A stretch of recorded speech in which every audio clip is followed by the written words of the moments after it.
What's going on, my trainer club? Today we're going to check out how to maximize on the 1 hour dinner raid hour for the Azelf, Mesprit, and Uxie, depending on where you're at. Plus, I'm going to give you some recommendations as far as what I suggest doing with these guys. So, welcome to the trainer club. Here we go.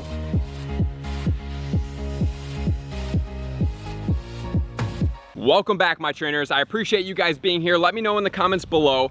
How do you feel about Azelf, Mesprit, and Uxie? I'm very curious. Let me know in the comments below. Do you have them? Do you want more? Anything like that, let me know. And if you plan on doing the dinner raids, I am curious to see that as well. So in my water festival event maximization guide, we did not really cover this event because number one, it's only a 1 hour window, and number two, it did not make up the primary focus of the entirety of the event.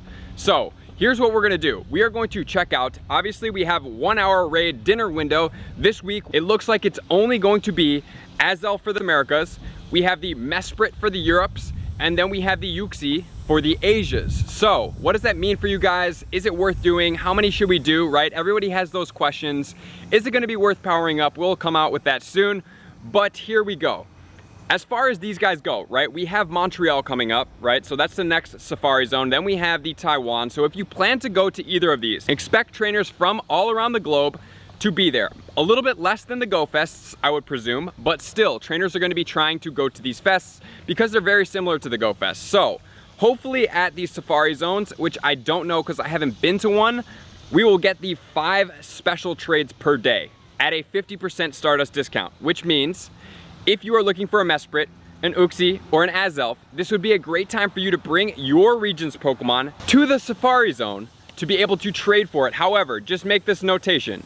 If you are not already friends with this person, it's going to be 500,000 Stardust to trade, and you're not even guaranteed to get a lucky. But if you're okay with that, I'm personally not. I would rather wait to hit a best friend with a lucky friend, with somebody that I know and that I plan to meet up in the future, right? Maybe Reversal, maybe Zoe, who knows? And then we can trade for a lucky one and get that. But besides that, me personally, I don't care that much, right? Like, it's not my gung-ho mission to complete my Pokédex and fill that out. That doesn't matter to me as much. For me, shinies are cool, but I don't need to have all of the shinies, right? Like, it doesn't matter to me as much. For me personally, it's all about having the resources, the Stardust, to be able to raid, to be able to look for the 100% IVs. I really like the 100% IVs. I'm not telling you guys to do that too, but what I would suggest doing is at least having a stockpile of Stardust. If you haven't checked out my Stardust video, check it out up here. But that's one potential strategy that you could do, is just stack up on this day, take some of your region's Pokemon, if you plan to go at one of these fests or one of these safari zones at one point, and bring it to them because they are very valuable. So we're gonna give you my top counters, right? I'm gonna help you guys max out, and then I'm gonna give you the 100% IVs with the Azelf first, and if you guys don't have the other ones, you can just stop the video. But if you're looking for the Mesprit or the Uxie, it is going to be towards the end of the video, right? Because primarily we're North American trainers watching my videos because we're speaking English. But if that doesn't apply to you, you can go ahead and skip over the Azelf. I'll put the timestamps in the pinned comments below so you can get to the Mesprit and the Uxie as well, right? Okay, so here we go. In order to max out dinner raids, you have to be in a downtown area, right? If that means driving 20 minutes for you, you drive 20 minutes to get to this area. Because in my opinion, I would say the best thing to do is be in such a downtown area that you can walk. And why do I say that? Because there's a lot of multitasking going on. And I know driving raids, you may be able to get 1 or 2 more, but if you can just walk, like start the raid, start walking, right? Because a lot of the downtown areas, the gyms that are super condensed are not the most convenient ones to drive through. Like downtown Naperville, which I'll be doing tomorrow, the gyms and a lot of them are condensed in areas that you can't reach by car, so you have to walk. So a lot of areas are like this. So get into an area, you see your route planned out, you know which gyms are EX gyms that you may have to potentially skip because they may not have a raid, and you walk efficiently as soon as it starts, right? I suggest starting to walk, not drive, because you have about 240 feet around the gym, right, to be able to walk before you lag out. So as soon as you start, hopefully you're with a big enough crew. I would suggest doing it with at least 10 people, because of how fast it's gonna die out. That's the key for me. It's not about like power of how little players we can do. If you need to, they can be. We'll discuss what you can do as far as like the solo, duo, trio. No can solo, but duo and trio for some of them. You start going down, you start beating them. So the countdown timer is starting to go down. At about 15 seconds, you can start walking towards the other gym, especially if it's close. You start walking at a slow pace. As soon as it hits go, you see the go, you start attacking. Once you start attacking, if you don't die out of those 6 Pokemon, you can continue to walk. If you do die out, just do not push the rejoin button if you are out of the 240 feet radius around the gym, because you will get booted. So if you do die out and there's other players around you that are higher levels, just wait on that die out screen with the rejoin lobby until they beat the thing. Then it will automatically kick you into the catch lobby and you won't lag out. So that's the strategy. And then you're basically doing this for gym to gym to gym, walking. And if you're walking and timing it properly, you will hit the next gym by that time. And usually, like for Rayquaza, I was suggesting that you run from these Pokemon because we have so many. Like if it's a bad one, like you have a month to do it. But since it's Azelf, Mesprit, and Uxie, I suggest catching them all. So maybe do a raid or two less. Try your best to catch it. If you need to see the excellent throw tutorial, check it out up here, because Azelf, Mesprit, Uxie are all very, very difficult to catch because their excellent throw box is so close and so small that it makes it a little better. So if you need to hit great throws with the curveball, is better than just missing a throw altogether, right? So excellent throw tutorial up here. You guys can do that. So now, let's get into the counter guide. They are psychic Pokemon, which means they're gonna be weak to Bug, Dark, and Ghost, which is gonna make up the primary counters of our party. So I think that you might be able to guess.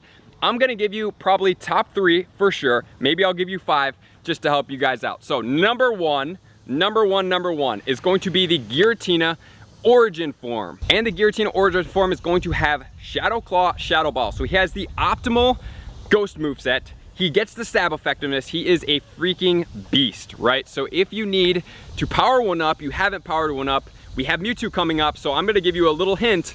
Giratina Origin form is going to be a useful Pokemon coming up in the future as well. So if you've been waiting on one, you've been thinking about one, you've just got a ton of Stardust reserves, right? We're gonna have Mewtwo for a week. Giratina Origin form is going to come in heavy. The other thing we're gonna use is a legacy moveset on the Mewtwo for counter number 2 is going to be Psycho Cut, Shadow Ball. Shadow Ball is the legacy moveset.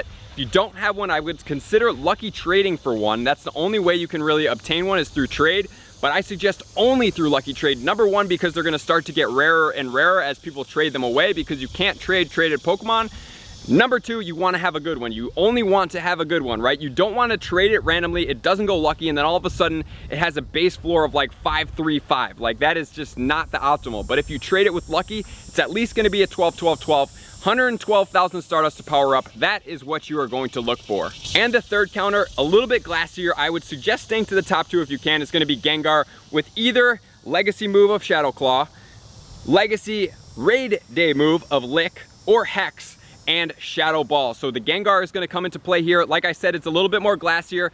It's a little bit less optimized. If you are walking away from the gym and you have a full team of Gengars, you have a higher chance and probability of fainting out on all those guys and not being able to contribute towards damage and not being able to join back in because you've already left that gym radius and you can die out. That's one of the reasons why the Giratina Origin form is just so dominant. So now let's check out another couple counters that can help you max out if you don't have any of these top 3. So the Tyranitar is slightly controversial to use and maximize because he gets Smackdown, and Smackdown is pretty good for him, right? So the Community Day in December that we probably will get has a potential to be able to evolve a Tyranitar, a good Larvitar, into the Tyranitar with Smackdown, and then use it for Stone Edge. But if you already have some of those, right, there's a good combination of having some that are dark, because he's approximately the best dark attacker, but the ghost attackers are a little bit better, right?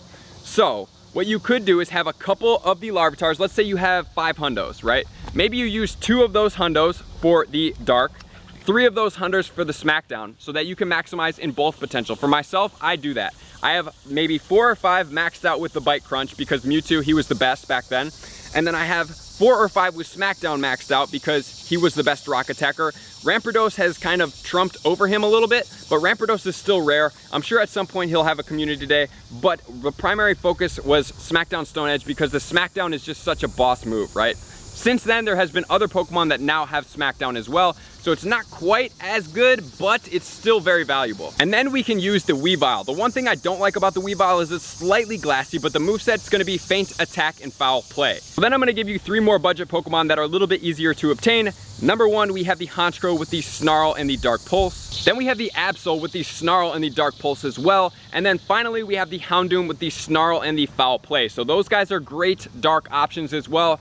Houndoom being the easiest because he's going to be boosted in the sunny weather as well. So you're able to get a Houndour that is going to be a lot easier to obtain. Like, let's say you caught a level 35, which you'll note because it says 8,000 dust, you can just evolve that guy because candy is pretty prevalent and you can go ahead and use that. So if you're looking for budget Pokemon to be really effective, that would be the case. Finding them in the wild, level 35 weather boost, best way to go about it. So now we're gonna get into the 100% IV, starting with the Azelf. All right, as far as the Azelf 100% IV, we are looking at 1834. It can be duoed, but you're gonna need best friends with a bunch of maxed out Pokemon.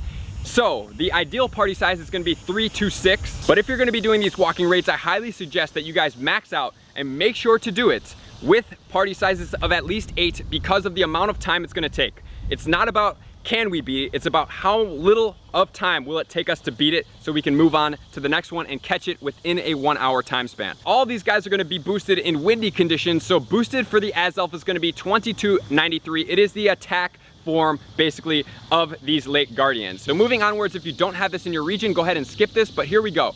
We're basically going to check out the Uxie, which is gonna be 1442, 100% level 20 IV, and then 1803 level 25. So you notice the Uxie is the only one that would really qualify for Great League, right? So although I'm sure it's probably banned in most places because you can't obtain it very easily, but it's really the only Pokemon that would really work really well here, right? You can catch them in the wild, but they are ultra rare, rarer than unknowns. And for the Uxie, it is the defensive form basically, so it is not able to be duoed. It's very hard to trio. Party's suggested size of 4 to 8. If you are doing these Wafu type walking fast raids, you're gonna need at least 8 to take it down quickly so you can catch it faster and move on to the next raid. For the Mesprit, we are looking at a 100% IV, level 20, 1747. And then boosted under windy weather again, we have 2184. So the Mesprit is going to be basically the middle of the pack.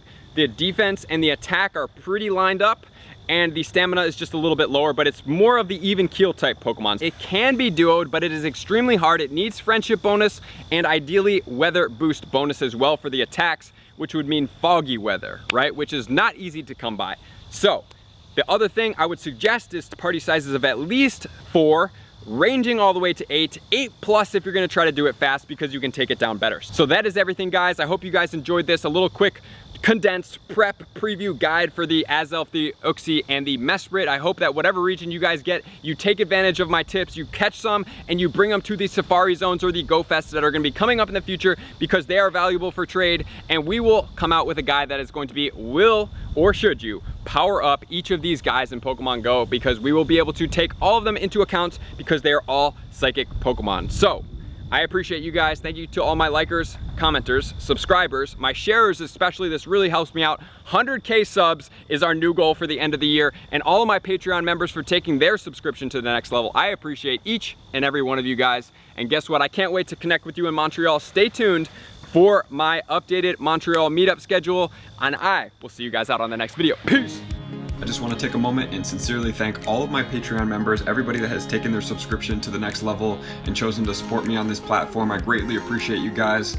As a growing channel and really trying to grow and improve as much as I possibly can, I really appreciate the extra support. You guys mean the absolute world to me. I cannot wait to connect with you soon, and I appreciate you guys all for being a part of the Trainer Club. I will see you guys out on the next video.